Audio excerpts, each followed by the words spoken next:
Another day, another story to tell. So, mag-uusap tayo. So, may tumawag sa atin ngayon nang sinasabi niya meron na raw siyang term insurance. Ang sabi ko sa kanya, good, may term insurance ka na. Pero alam ng mga tao na ang term insurance meaning temporary insurance. Temporary insurance meaning it's good for 10, 20, and maximum of 30 years. So, after 30 years, you get another one. So, kung nag-avail ka ngayon ng term insurance, after 30 years, bibili ka ulit. So, it will based on your current age. Pangalawa, it will based on your health condition now.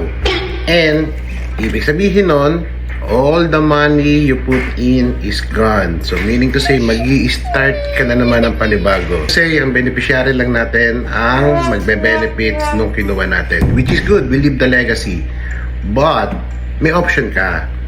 So, nandito kami para ipaliwanag sa'yo, explain sa'yo na merong ibang insurance na pwedeng... So, ano-ano ba yung needs na pwedeng makatulong sa'yo? First is the cash value.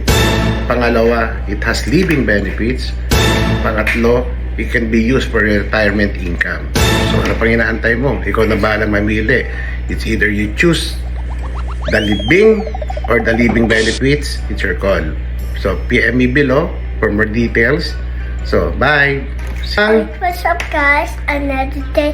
Hi, guys. Say bye-bye! I'm done hiding now, I'm sure